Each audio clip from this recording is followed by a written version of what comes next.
Welcome to Vessel. I'm Matt. Matt is also here, and we are joined by, I don't remember your last name, and I'm really sorry. You want to introduce John yourself? Krajewski.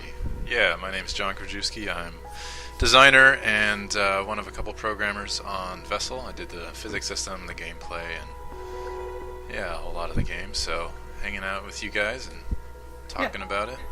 John volunteered early on in the Something Awful thread when he saw this was on our playlist, and we're like, dude, that would be really cool. So, things I know, Matt has played a little bit ahead because we are not going to have about another... an hour and a half into it. Yeah, so we're not going we'll to have see. another antechamber on our hands here.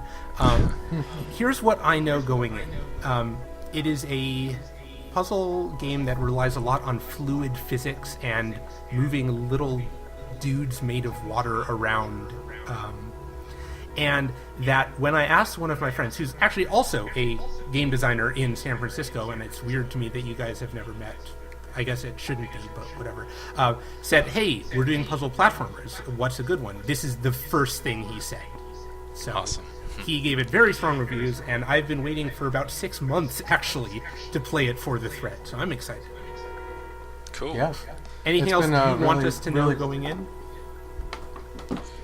Oh, about the game specifically? Well, I think it's cool that you guys got stuck on Antechamber. That's a really, really good game as well. But I guess you played an hour and a half through, so the game really spends a long time ramping up. So we kind of put the tutorial is the whole first 2 hours before you kind of get all your powers in the game. Mm-hmm. So we didn't really have a specific tutorial where it pops up and says press X to do this. We really wanted to make that part of just the learning experience of the game. So I guess we'll see a lot of that on the first few episodes here. Okay. Well, let's jump in. Says Yeah, that's great. I gamepad love games that recommended. do that. So, yeah, did you guys make it for the Xbox 360 first? It's not out on that yet. It's actually, we have our publisher's handling that, so Oh, it should be interesting. coming out soon. And we're also doing the PS3 version soon, too. Oh. So, you recommend a gamepad even though it was developed for the PC? Yeah, it's just kind of the platformer side of it. We weren't sure which platform we were going to ship on at first. So it was kind of always, platformers work a little better with gamepad, but some people prefer the mouse and keyboard.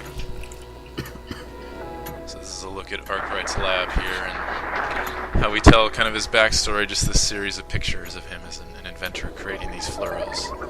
The And they're character used design of the inventor reminds me of some other character I can't really place. I've heard a number of them. I've heard the guy in Gorillas. Interesting. Somebody mentioned him. Somebody mentioned art Jay style. Leno, I think because of the chin. Yeah. Okay. That was nicely understated. And here This you is are. kind of the only cutscene we really have in the game. Everything else is told through journal entries. But this starting look at his lab kind of gives the impetus for the first section of the game. Is there any voiceover in the game? No, we didn't do any voiceover. We experimented with it, but we just found it worked a lot better if you were kind of, in his head without hearing his voice and with his journals and everything. Interesting. Was that a constraint of, keeping the file size down and keeping the project in your budget, or was it a decision that you made really early on that you wanted to try and experiment with a new type of, storytelling without using that voiceover and audio? We kind of weren't really sure what we were going to do as far as telling the story at first, and we tried out voiceover, but it sounded really strange. It didn't really fit, we felt like, with the way that kind of, the reserved mood of the game and this kind of mystery of exploring these levels. It just felt kind of wrong to have the voiceover, so we decided that the journal entries was a better way to go. But it wasn't because of file size or anything, though it did save us some on finding a good voiceover artist. Yeah, it makes a lot of sense though, because solving a puzzle and being trapped in this mystery, the character's alone and it's a personal experience and it calls for, reflection and silence, I think. So thematically it works. So what have you learned so far, Matt? Jumping is a little... What? Okay, so there's a whole physics system at play here. All the objects have weight and mass and all that stuff. jumping doesn't feel quite natural to me. I'm having to learn the trajectory. It's not what I expect. Yeah, jumping's a tricky one. Everybody kind of has a different feel for how the character should jump. But as far as the physics go, it's everything in the game is a physics object, basically. Yep, including all the individual water droplets. Yep, that's about what I expected would happen. So I'm not pushed back as quickly as I expected to. And the water does evaporate. Did you happen to play, John, a game called Dishonored? I haven't, no. Oh, well, it has a lot of systems that are sort of similar to BioShock, where you can, basically use plasmids and just attack your way through. And there's lots of different ways to play through various encounters, some puzzles and some combat. And I was listening to the developers give a talk on that game, and they were describing all their systems, and they said, you can make a scripted system where you walk up to this door, and then the door is scripted to explode when you throw a grenade at it. But they decided not to do that in that game. They decided to make a system where grenades do damage and doors, have health points, and if you do enough damage to the door will cave in. So in other words, they focused on building really cool toys and then just letting the players sort of experiment and solve the gameplay rather than trying to, create little scripted moments. And with this physics system, is that the type of thing that you guys were going for too, or? Yeah, there's a lot of that. I mean, it's a little different with us because we are specifically a puzzle game, but we did want to mix in just the fun of playing with these systems, just messing with water and liquid and all this machinery and stuff. So that is kind of built into all the puzzles, and there are some sections where it's not a puzzle, you're just playing with like a stream of water or something like that, or a big pool. So yeah, I mean, it's tricky because you're trying to design these puzzles within like a physics system. In physics, anything can happen basically because it's going by these physical laws you're programming into it. It's about as far from scripted as you can get. But then a puzzle is kind of a very specific thing you want to show the player. So kind of getting those two to balance out is tricky. Yeah, I can imagine. Okay, I don't take fall damage. How you doing with this puzzle here, Matt? Just cruising on through. It's interesting. Oh, I see. I didn't see what I was doing. Oh, I created a thing by pouring enough water in. So what have you figured out about these guys so far? I don't understand yet the mechanics by which those guys, their actions are determined. What's interesting is all the devices. It's not just press E to activate. Press E attaches a hand or whatever the relevant body part is, and then I have to use the movement keys to do things. So I grab it, but now I have to push to the right to make it go.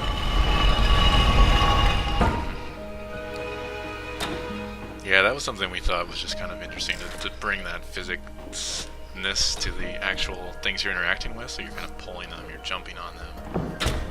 All the switches and things in the world you're actually manipulating through the physics system. Yeah, it's cool. That's very much a central theme and mechanic to the game that stays very consistent throughout all aspects of the game.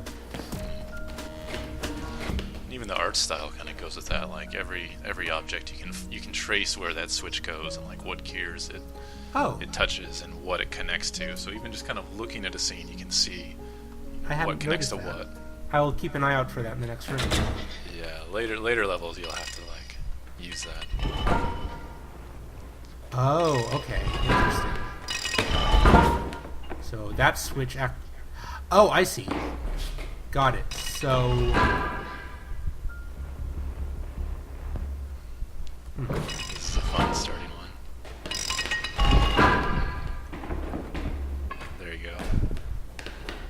I managed how long that takes some people. Like, yeah, I managed to solve that one and was completely confused about how I did it and had to stop and scratch my head and then go back and figure out how I did it. yeah, you just kind of give it a kick. It's kind of training. What's you it like these are watching people play your physical game? objects. What was that? Sorry. I'm not clear what I've done with this. I push both of these down, and I can push them back up, and that turns on a light. Yeah, those don't block you or anything. They're just kind of an intro to that object. These light switches. Yeah, so the gameplay seemed seems like it's going to be focused on a whole bunch of different types of switches that all have physical properties that you need to...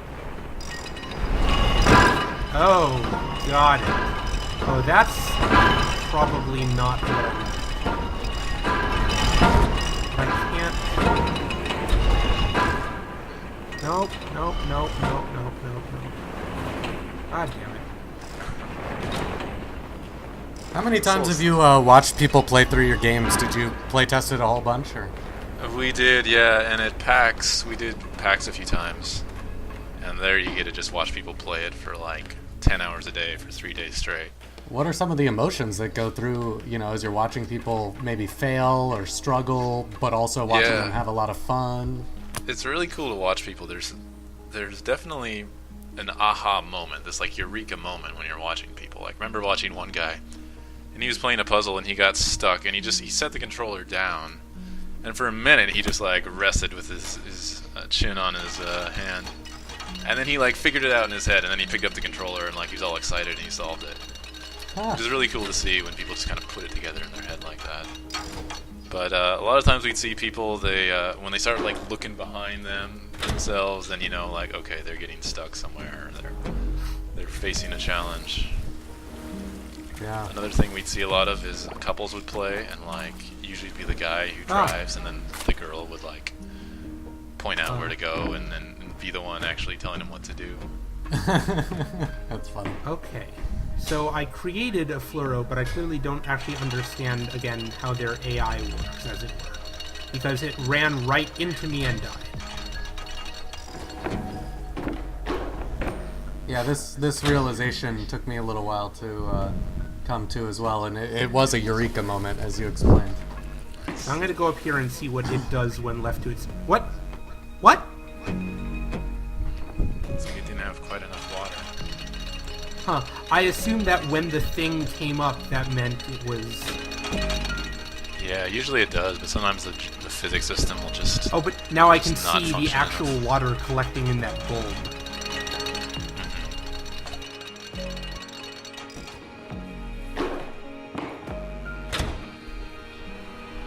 Okay, so now I'm going to watch the water level in the bulb.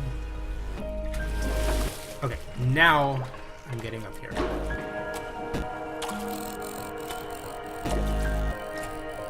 Oh, I didn't even see those vents there.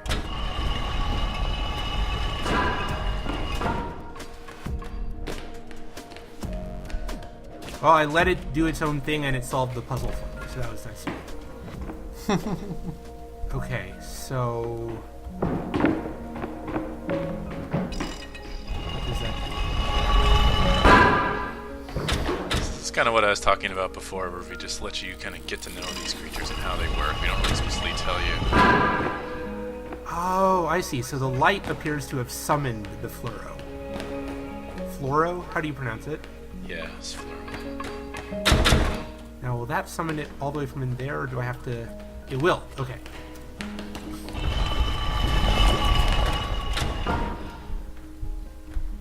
I'm on top of some massive gear. That's probably going to be relevant. You are correct. Ah! Now it would have been so easy to just explain this mechanic with a little pop-up or a tooltip, but I think this little method of exploration just makes it much more fun. Yeah, I agree. I really dislike tutorials in games, and it's much more satisfying to kind of get to know the game yourself and make that part of it. Yeah. Oh, wait, no. Ah! Crap.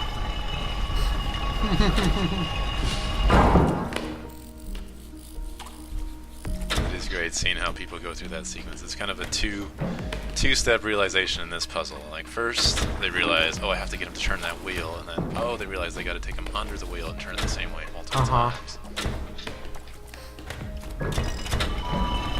I don't know how many times I have to turn it this way. Now will you go? Yes, you will. Good. So he will hit them in the same order that I do, regardless of which one is actually closest. That may not be true. Kind of depends. That looks like enough space.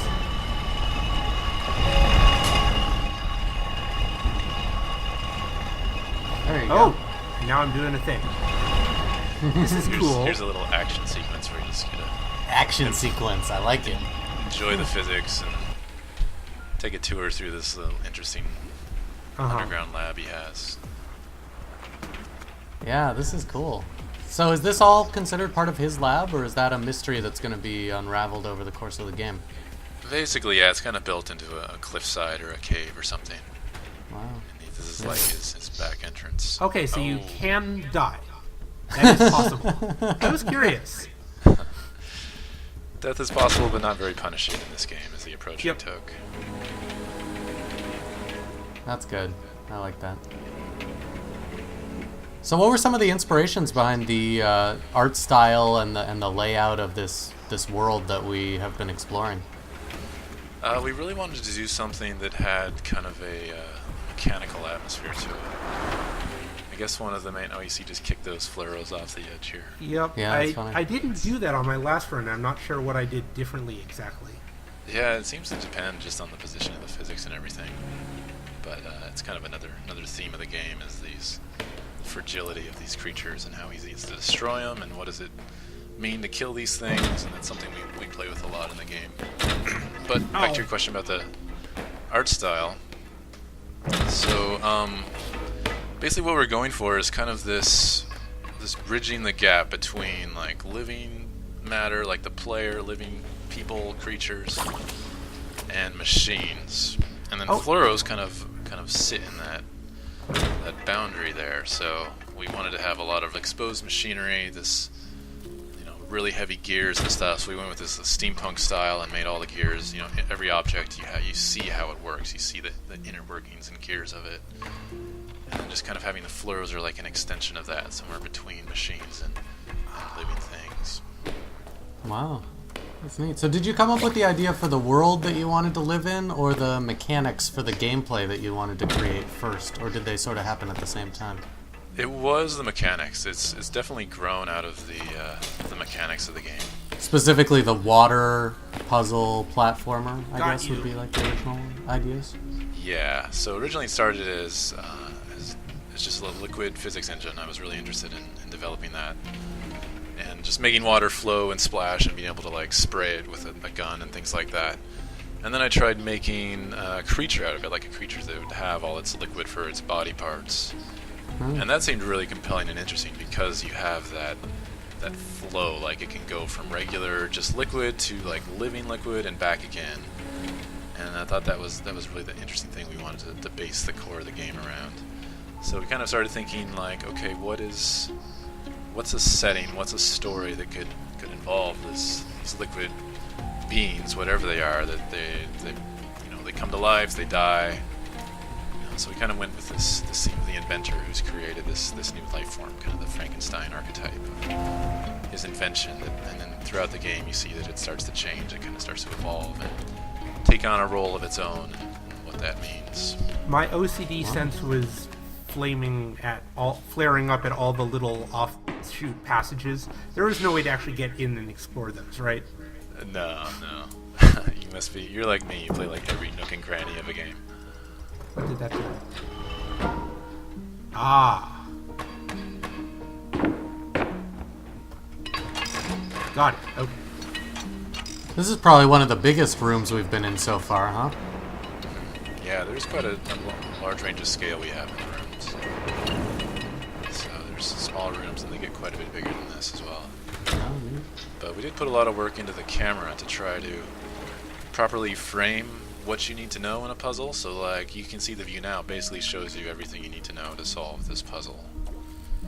But we still have some movement into it. So as you move to the corners, you'll see that it shifts slightly, and it'll show off the parallax and just makes everything look more, gives it more perspective, makes it more dynamic. Interesting. Yeah, that's cool. It is a slightly different camera than the last one we saw. So how big was the team when you started work on the game, and how big was the team when you finished and were ready to ship the game? So it originally started as just myself. It wasn't even a game. It was just an experiment with physics engines. I was working at the time and developing this in my spare time, just making physics and then liquid physics and then liquid creatures. And I got to the point where I was like, all right, this is really interesting. Let's make a game out of this. and so brought on some partners. Martin was a programmer, did all our graphics, and Malenko and Mark did the art for the game. So it got to about 5 core people, and then we had a couple contractors. So it went from just 1 to about 5 and some half-time people. What was it like transitioning from being a hobby to being, what I assume became your full-time job? It was pretty awesome. I mean, it's something I was doing for fun for years, basically. I was just kind of playing with it. And then one day I decided, all right, I'm just going to live off of savings and just make this game. And take That the must have been risk. scary, right? It was, but the way I looked at it was like, okay, even if the game never gets made or never gets finished, it's like it's something I always wanted to do, and that reason to be worth it. Yeah. And I don't know, just being able to do something that you're really passionate about just makes a bigger difference. Like I used to work at EA and Midway and some of the larger companies, and it's definitely cool working on those projects. But like having a game that you have a much more personal connection to was really cool. Interesting. Because the World of Goo guys tell a similar story, right? I believe those two came from EA as well. Interesting. Yeah, they're from EA as well. Definitely inspired. Were you two ever contemporaries, or What was that? Sorry. were the two of you contemporaries at any point? Yeah, everyone on the team used to work together at Pandemic Studios, which got bought by EA. I actually meant you and Matt. Matt was also at EA for a time. That's true. I was. Yeah, that's very funny. I was on the Command and Conquer team at EA Los Angeles, and I went to a couple of the game deconstruction nights that Pandemic hosted. Oh, nice. Yeah. I was in the Australian branch of Pandemic. Ah, there you go. Yeah. Fun Hang times. on. I just noticed something interesting. Maybe. What have you found? I don't know if I found anything, but I noticed that right in the center there's these grates that water can pass through. I'm wondering if there's any point to dumping a whole bunch of water down those grates. Good idea, but no. Oh, okay. Just a way to get Do you rid of guys include like secrets and stuff and Easter eggs of that sort? it. There is one Easter egg. Nobody's found it yet. Oh, wow. Don't hold out hope for us. It's in Yeah, the it took first us level. about 10 episodes to solve Antichamber, so. Interesting. We do have a lot of achievements and things for the Steam build. Most of those are rewards for just doing weird kind of experiments with the physics, like making creatures with 5 eyes or different combinations of creatures.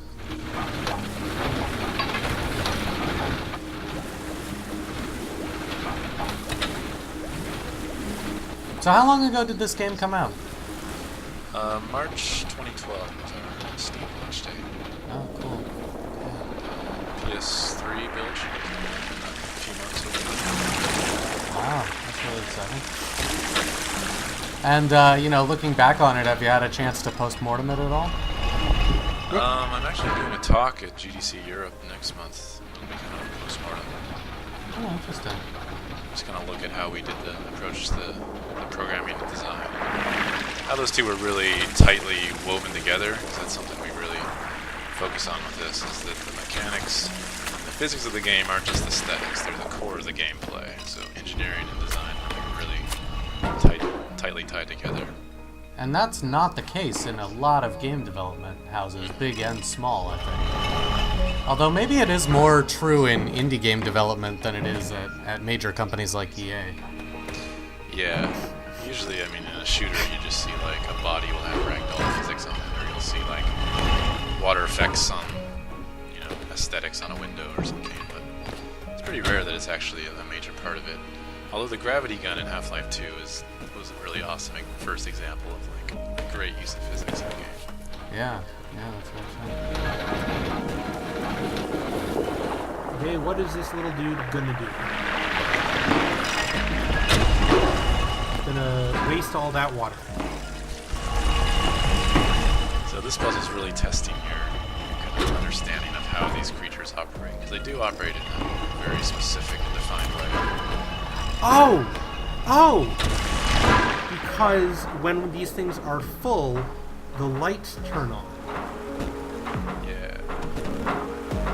the creatures will follow light. So... Ah! Crap. There's no way out. Oh, I can do it without killing him.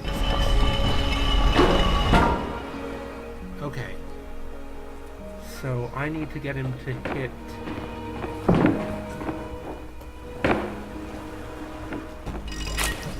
First thing, I need to refill everything.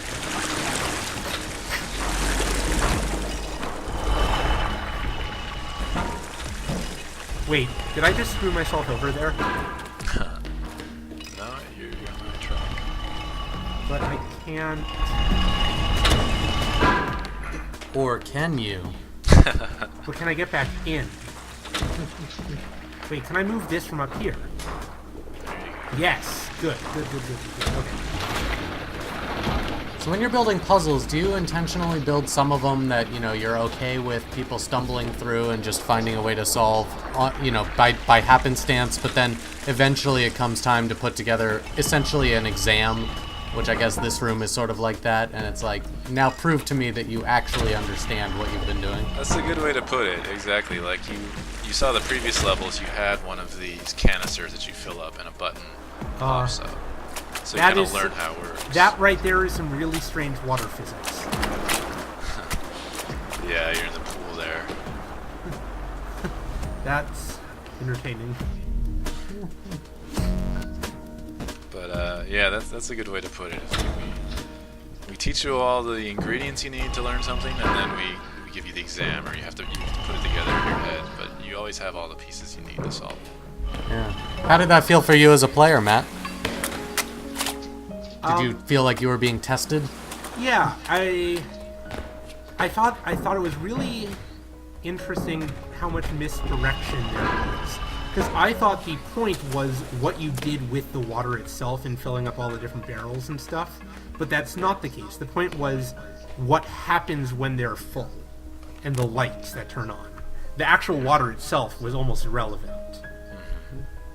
So we just blew right past a little area with a fountain. Is that a little Easter egg that we missed back there, or was there no way to get through that? In a second. Oh. What, sorry?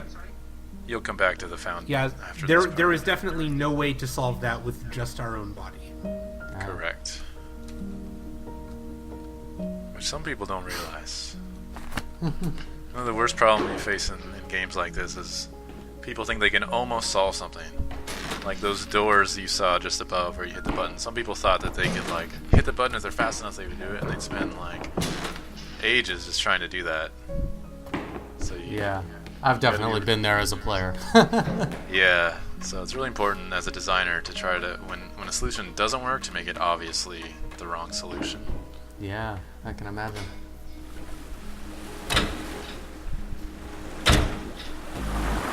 Okay. So I'm just experimenting. I'm going through this room on the principle of I will find a thing that I can do. That's how I live my down life. Here I can accomplish yet. Okay. So there's some. Oops, can't go through there. Speaking of things I can't do. Is that some indication in the background? The stream's a little blurry. Is there those blackboards? Are they telling you anything? I'm sure they are, but I don't exact. Okay, the one on the left is showing me the function of this lever right here. Alright. The one on the right will probably make more sense after I capture the dude with this thing.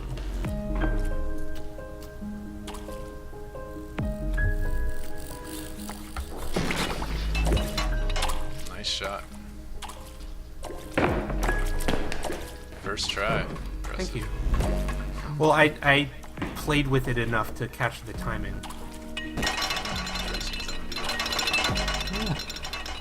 Okay. I've caught the thing. See, the black word on the right didn't make sense without this thing coming out for me. I have no idea what it does.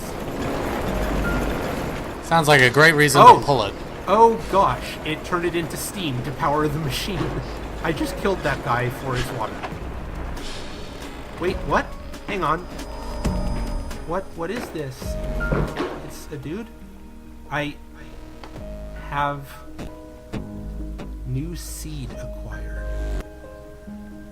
Yes, it's a power-up. So you have unlimited of these. Okay. You've basically bottled the essence of these creatures, and you can use them anywhere. Oh, okay, so if I find water, I can put a seed in it. I don't need those machines to churn one out. That's right. And they will tend towards water if water exists. Yeah. Can't Sort of crouch like a and- divining rod. Well, I don't think the question is ever going to be, where is water? Just potentially if there's like a gap that I can't crawl through, the seed might... So what was it?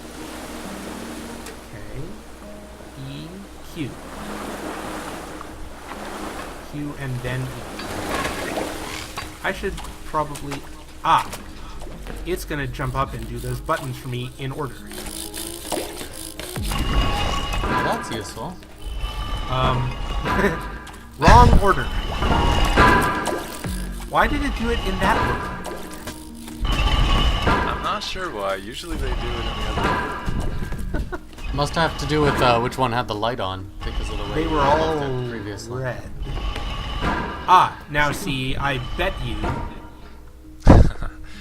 You, sir, an experienced game player. We've been doing a lot of puzzle platformers. Oh, but That definitely shows. it ran aground here. If I could get some water down that tube, it would form. Well, let's find out what this does. Like that. Perfect. Otherwise, that water would have just fallen through that grate, but... Oh, so there were two tubes. Oh, I I'm didn't still even notice finding the the other one. actual platforming to be a little awkward. What is it? I'm curious specifically. I don't know, just the movement feels clunky. Not clunky, just... Is it the start or the end of the jump, or the amount of time that you're in the air? It's the trajectory of the jump.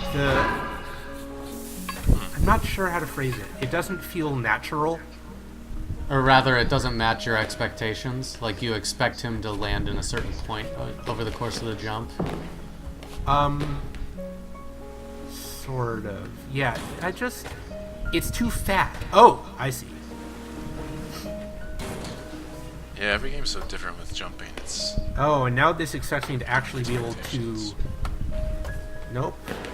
It's like with Antechamber all over again. Antechamber also had really weird jump... Okay, I'm doing something wrong. Yeah, that's not right. So... Can I throw these guys? No.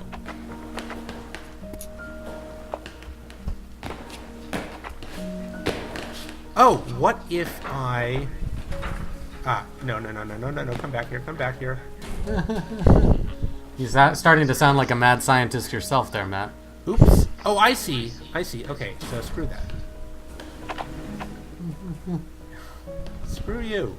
I still can't tell if it would be just, like, delightful to watch other people play your game, or just, like, the most frustrating, like, special kind of hell that, like, could ever exist. I don't know. It's nice. Well, you're really good at the game, so it's nice watching you play. It can be a little frustrating if somebody just gets it in their head that one solution is the way to do it, and then they just do that for like half an hour. That's when I want to be like, all right, just move. Give me the controller. Okay, there we go. Oh, so the water is pulled towards it. Got That's it. useful. So it's not that it will necessarily... It might tend towards water, but water will be pulled towards it. Now, oops. Oh, interesting. When I press Q on this, then it just comes shooting out. I don't just like... Nope. One more.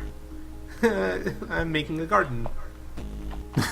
So that realization you just had that it attracts water is something we specifically tried to design so that you do these puzzles. You don't need to know that to solve these puzzles, but if you're observant, you'll see that effect, and then Yeah. later it becomes really important. So it's kind of an example of how we seed the player's mind with this idea of attraction, and then later they need to use it, and they should have it like in the back of their head somewhere. Uh-huh. Well, I'm definitely... This is actually the biggest problem with Antichamber, is I definitely have a sense of how puzzles are often designed. Because I was looking at that last room and thinking, well, I can't make that jump. There's nothing else for me to do. The only other thing that I can do is to put a seed on there and see what happens. So it's sort of a process of elimination rather than I had an idea what would happen. Yeah, it's definitely a teaching puzzle there. Can't pull it through brick. Rather, it can't go through brick, but it can be attracted through brick. Now, what if I... Is there a limit to the number of those seeds that you can place? No, because you were planting a garden before, right? Yeah, just place as many as you want. If you start to do hundreds, they'll start to disappear, but basically that's it. Okay, so if I drag it down the right side, there's that. Store it anywhere useful. No, it just goes into... Overthinking it again. Yep, I need to place the seed. Also, did you see what the seed was doing right there? Yeah, physics goes bananas on the ladders. Okay, but that makes sense then. So...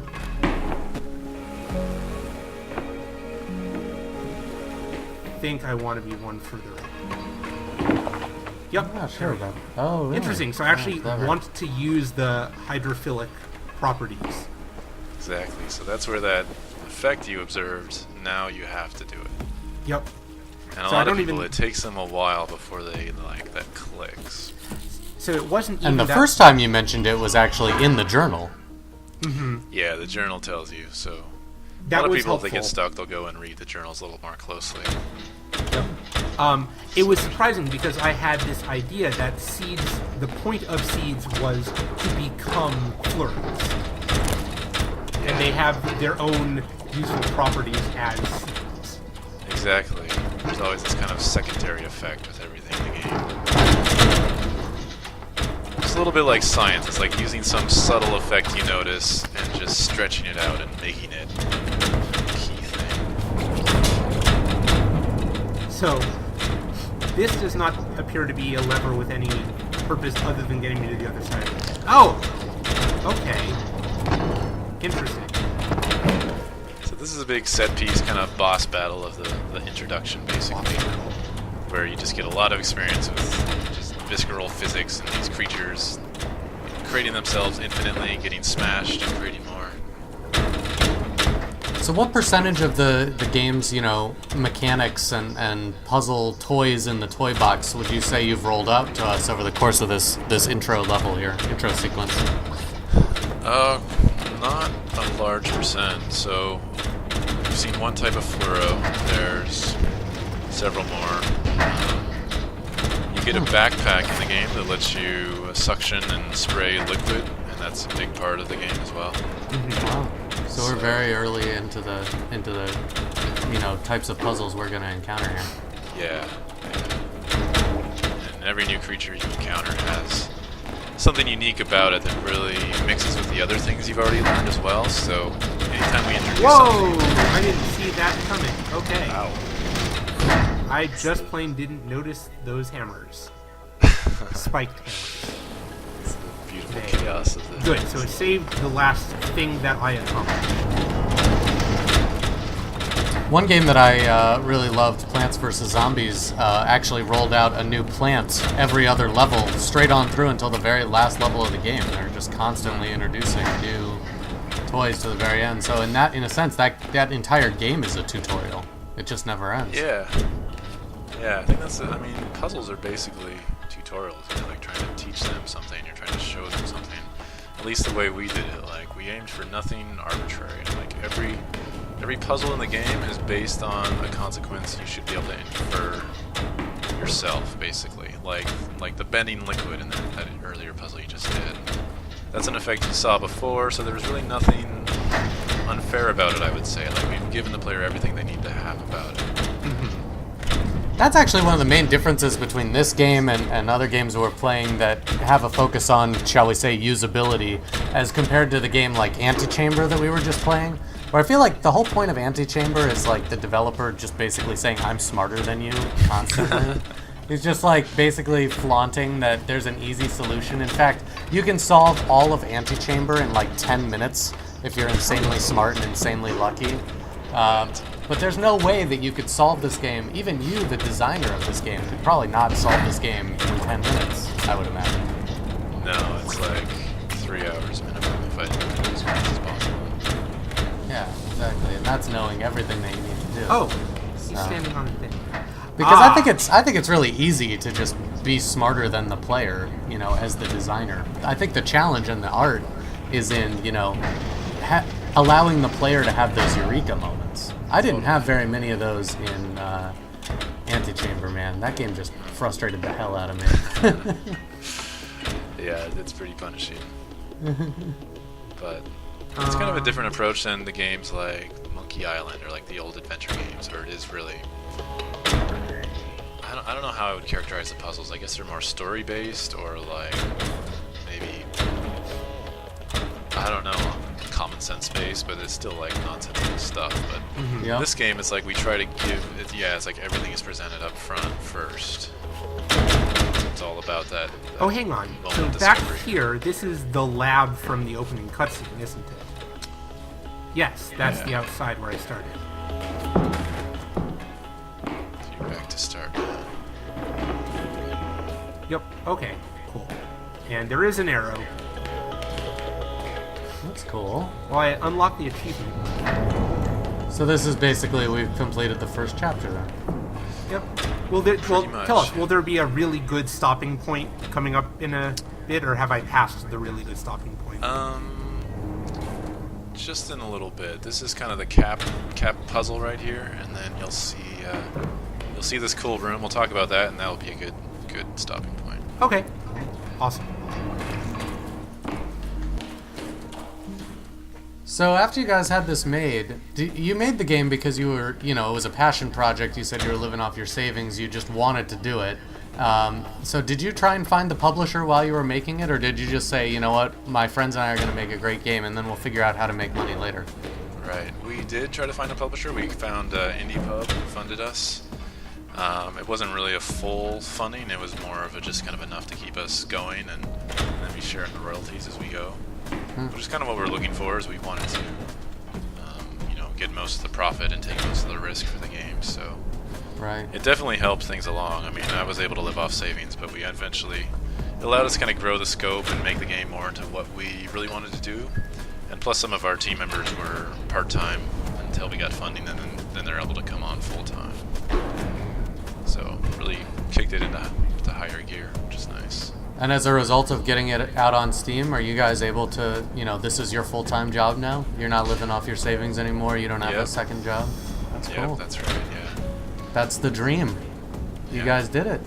We're pretty lucky. I mean, you hear a lot of stories of indie games that don't quite make it, and it's definitely heartbreaking to hear some of these stories of, like, they spend years on it, and then it, like, sells nothing, and it's just a huge disaster. It's like, now, I know it can be really frustrating to work for a major game studio, as a creative type, which you obviously are, but do you feel like you learned anything important about the business savvy and, like, I don't know. I guess what I'm asking is, in hindsight, do any of those horrible decisions that the publishers made on the games that you were working on, do they seem at all justified now, or is it just like you would definitely do things differently if you were CEO of EA?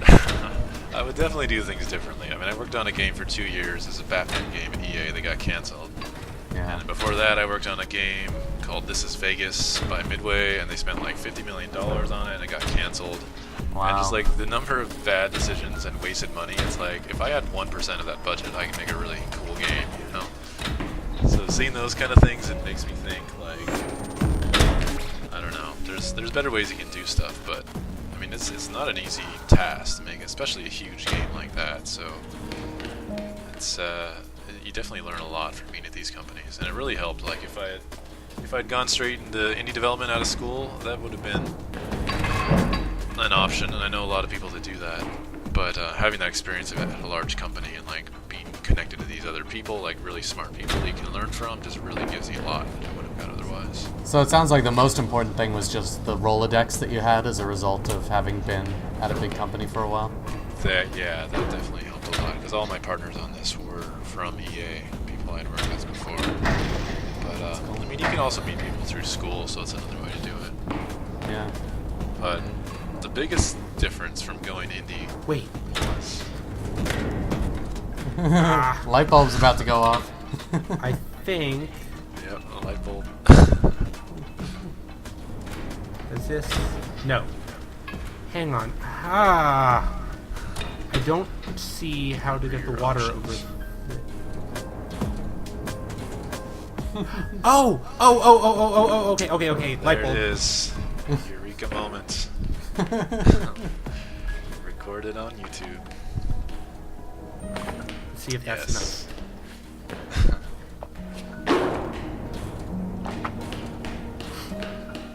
Oh, I like it.